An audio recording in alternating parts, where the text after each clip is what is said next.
श्रीकुलदेवी अष्टोत्तरशतनामावलिः। ॐ कुलदेव्यै नमः। ॐ अम्बिकायै नमः। ॐ दुर्गायै नमः। ॐ भद्रकाल्यै नमः। ॐ चण्डिकायै नमः। ॐ नवदुर्गायै नमः। ॐ मातृकायै नमः। ॐ त्रिपुरायै नमः। ॐ राजराजेश्वर्यै नमः। ॐ माहेश्वर्यै नमः। ॐ वाराहीशक्त्यै नमः। ॐ ब्राह्मण्यै नमः। ॐ कौमारीशक्त्यै नमः। ॐ वैष्णव्यै नमः। ॐ चामुण्डायै नमः। ॐ सिद्धिदायै नमः। ॐ वज्रेश्वर्यै नमः। ॐ कालरात्र्यै नमः।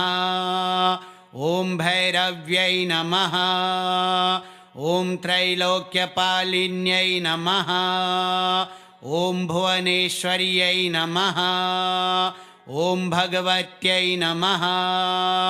ॐ तारादेव्यै नमः। ॐ बगलायै नमः। ॐ छिन्नमस्तायै नमः। ॐ मातङ्ग्यै नमः। ॐ धूमावत्यै नमः। ॐ कमलात्मिकायै नमः। ॐ अन्नपूर्णायै नमः। ॐ भानुशक्त्यै नमः। ॐ सर्वमङ्गल्यै नमः। ॐ मङ्गलायै नमः। ॐ रुद्रायै नमः। ॐ शिवायै नमः। ॐ भैरवप्रियायै नमः। ॐ त्रिनेत्रायै नमः। ॐ सतीशक्त्यै नमः। ॐ पार्वत्यै नमः। ॐ गौरीशक्त्यै नमः। ॐ शक्त्यै नमः। ॐ नित्यायै नमः। ॐ निर्गुणायै नमः। ॐ सावित्र्यै नमः। ॐ गायत्र्यै नमः। ॐ शान्त्यै नमः। ॐ स्वरूपिण्यै नमः। ॐ रक्षिण्यै नमः। ॐ अमोघायै नमः। ॐ विश्वमातृकायै नमः। ॐ कुलशुद्ध्यै नमः। ॐ पापनाशिन्यै नमः। ॐ कष्टहन्त्र्यै नमः। ॐ दोषनाशिन्यै नमः। ॐ सम्पत्प्रदायै नमः।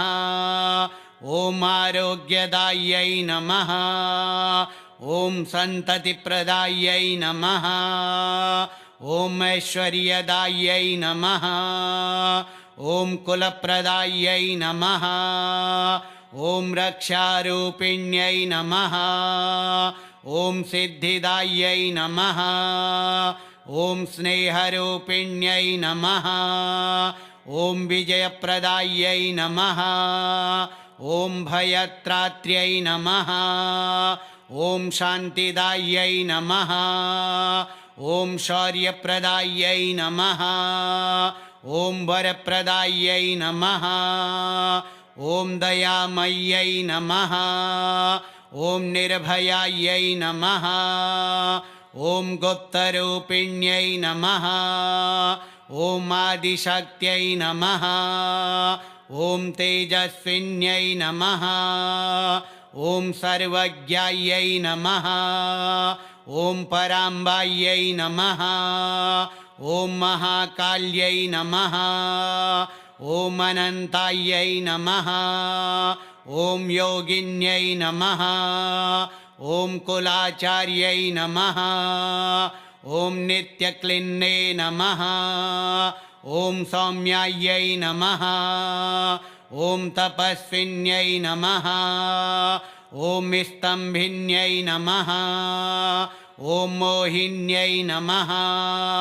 ॐ वशीकरिण्यै नमः ॐ कालविलासिन्यै नमः ॐ धर्मपालिन्यै नमः ॐ कुलनियन्त्रिण्यै नमः ॐ स्थिरायै नमः ॐ अम्बिकायै नमः ॐ अपराजितायै नमः ॐ विनाशिन्यै नमः ॐ चण्डरूपायै नमः ॐ भैरवीशक्त्यै नमः ॐ भक्तवत्सलायै नमः ॐ चक्रेश्वर्यै नमः ॐ कुलशान्तिप्रिये नमः ॐ परमेश्वर्यै नमः ॐ मातरायै नमः ॐ सर्वदुःखनाशिन्यै नमः ॐ कुलवन्दितायै नमः ॐ योगमायायै नमः ॐ महामायायै नमः ॐ दिव्यरूपिण्यै नमः ॐ नित्यसिद्ध्यै नमः ॐ वरदायै नमः ॐ महादेव्यै नमः ॐ सुसिद्ध्यै नमः ॐ मन्त्रमयी शक्त्यै नमः ॐ कुलशक्तिदेव्यै नमः ॐ कुलदेव्यै नमः ॐ अम्बिकायै नमः ॐ दुर्गायै नमः ॐ भद्रकाल्यै नमः ॐ चण्डिकायै नमः ॐ नवदुर्गायै नमः ॐ मातृकायै नमः ॐ त्रिपुरायै नमः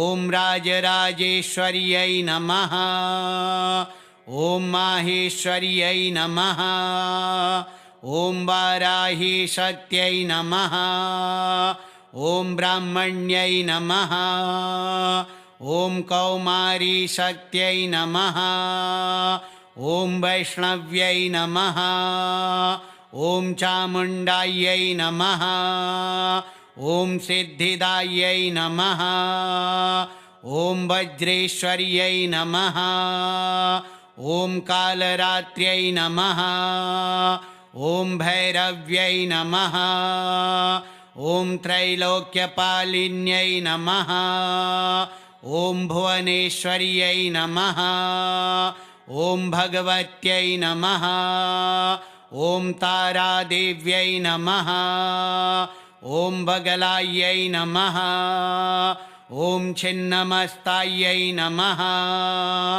ॐ मातङ्ग्यै नमः ॐ धूमावत्यै नमः ॐ कमलात्मिकायै नमः ॐ अन्नपूर्णायै नमः ॐ भानुशक्त्यै नमः ॐ सर्वमङ्गल्यै नमः ॐ मङ्गलायै नमः ॐ रुद्रायै नमः ॐ शिवायै नमः ॐ भैरवप्रियायै नमः ॐ त्रिनेत्रायै नमः ॐ सतीशक्त्यै नमः ॐ पार्वत्यै नमः ॐ गौरीशक्त्यै नमः ॐ शक्त्यै नमः ॐ नित्यायै नमः ॐ निर्गुणायै नमः ॐ सावित्र्यै नमः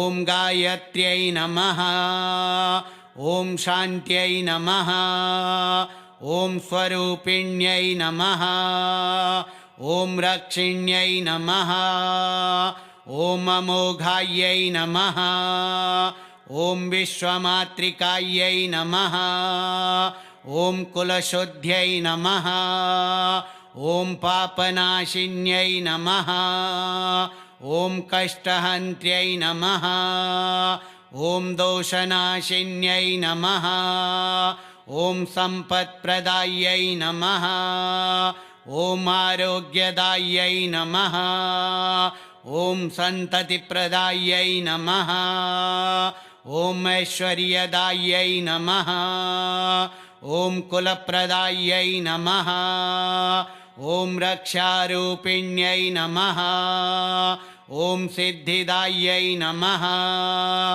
ॐ स्नेहरूपिण्यै नमः ॐ विजयप्रदायै नमः ॐ भयत्रात्र्यै नमः ॐ शान्तिदायै नमः ॐ शौर्यप्रदायै नमः ॐ वरप्रदायै नमः ॐ दयामय्यै नमः ॐ निर्भयायै नमः ॐ गुप्तरूपिण्यै नमः ॐ आदिशक्त्यै नमः ॐ तेजस्विन्यै नमः ॐ सर्वज्ञायै नमः ॐ पराम्बायै नमः ॐ महाकाल्यै नमः ॐ अनन्तायै नमः ॐ योगिन्यै नमः ॐ कुलाचार्यै नमः ॐ नित्यक्लिन्ने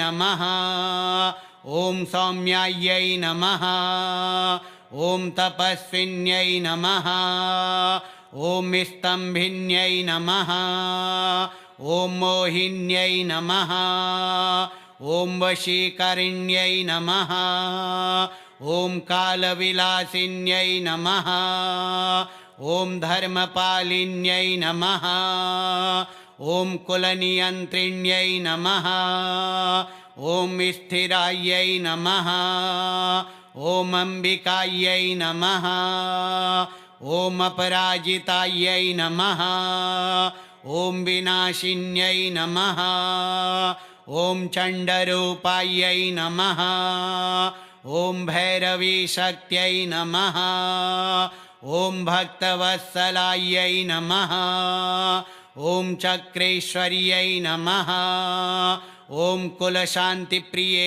नमः ॐ परमेश्वर्यै नमः ॐ मातरायै नमः ॐ सर्वदुःखनाशिन्यै नमः ॐ कुलवन्दितायै नमः ॐ योगमायायै नमः ॐ महामायायै नमः ॐ दिव्यरूपिण्यै नमः ॐ नित्यसिद्ध्यै नमः ॐ वरदायै नमः ॐ महादेव्यै नमः ॐ सुसिद्ध्यै नमः ॐ मन्त्रमयी शक्त्यै नमः ॐ कुलशक्तिदेव्यै नमः ॐ कुलदेव्यै नमः ॐ अम्बिकायै नमः ॐ दुर्गायै नमः ॐ भद्रकाल्यै नमः ॐ चण्डिकायै नमः ॐ नवदुर्गायै नमः ॐ मातृकायै नमः ॐ त्रिपुरायै नमः ॐ राजराजेश्वर्यै नमः ॐ माहेश्वर्यै नमः ॐ वाराहीशक्त्यै नमः ॐ ब्राह्मण्यै नमः ॐ कौमारीशक्त्यै नमः ॐ वैष्णव्यै नमः ॐ चामुण्डायै नमः ॐ सिद्धिदायै नमः ॐ वज्रेश्वर्यै नमः ॐ कालरात्र्यै नमः ॐ भैरव्यै नमः ॐ त्रैलोक्यपालिन्यै नमः ॐ भुवनेश्वर्यै नमः ॐ भगवत्यै नमः ॐ तारादेव्यै नमः ॐ बगलायै नमः ॐ छिन्नमस्तायै नमः ॐ मातङ्ग्यै नमः ॐ धूमावत्यै नमः ॐ कमलात्मिकायै नमः ॐ अन्नपूर्णायै नमः ॐ भानुशक्त्यै नमः ॐ सर्वमङ्गल्यै नमः ॐ मङ्गलायै नमः ॐ रुद्रायै नमः ॐ शिवायै नमः ॐ भैरवप्रियायै नमः ॐ त्रिनेत्रायै नमः ॐ सतीशक्त्यै नमः ॐ पार्वत्यै नमः ॐ गौरीशक्त्यै नमः ॐ शक्त्यै नमः ॐ नित्यायै नमः ॐ निर्गुणायै नमः ॐ सावित्र्यै नमः ॐ गायत्र्यै नमः ॐ शान्त्यै नमः ॐ स्वरूपिण्यै नमः ॐ रक्षिण्यै नमः ॐ अमोघायै नमः ॐ विश्वमातृकायै नमः ॐ कुलशुद्ध्यै नमः ॐ पापनाशिन्यै नमः ॐ कष्टहन्त्र्यै नमः ॐ दोषनाशिन्यै नमः ॐ सम्पत्प्रदायै नमः ॐ आरोग्यदायै नमः ॐ सन्ततिप्रदायै नमः ॐ ऐश्वर्यदायै नमः ॐ कुलप्रदायै नमः ॐ रक्षारूपिण्यै नमः ॐ सिद्धिदायै नमः ॐ स्नेहरूपिण्यै नमः ॐ विजयप्रदायै नमः ॐ भयत्रात्र्यै नमः ॐ शान्तिदायै नमः ॐ शौर्यप्रदायै नमः ॐ वरप्रदायै नमः ॐ दयामय्यै नमः ॐ निर्भयायै नमः ॐ गुप्तरूपिण्यै नमः ॐ आदिशक्त्यै नमः ॐ तेजस्विन्यै नमः ॐ सर्वज्ञायै नमः ॐ पराम्बायै नमः ॐ महाकाल्यै नमः ॐ अनन्तायै नमः ॐ योगिन्यै नमः ॐ कुलाचार्यै नमः ॐ नित्यक्लिन्ने नमः ॐ सौम्यायै नमः ॐ तपस्विन्यै नमः ॐ स्तम्भिन्यै नमः ॐ मोहिन्यै नमः ॐ वशीकरिण्यै नमः ॐ कालविलासिन्यै नमः ॐ धर्मपालिन्यै नमः ॐ कुलनियन्त्रिण्यै नमः ॐ स्थिरायै नमः ॐ अम्बिकायै नमः ॐ अपराजितायै नमः ॐ विनाशिन्यै नमः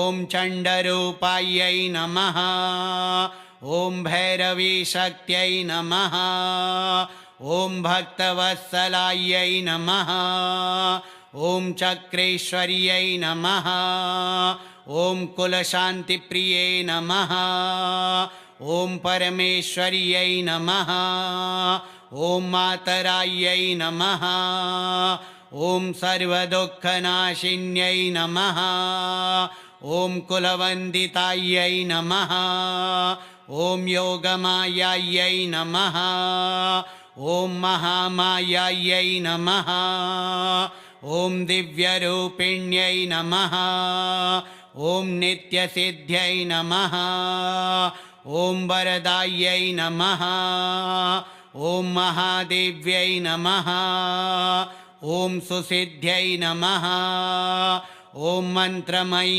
शक्त्यै नमः ॐ कुलशक्तिदेव्यै नमः श्रीकुलदेवी अष्टोत्तरशतनामावलिः श्रीकुलदेव्यार्पणमस्तु।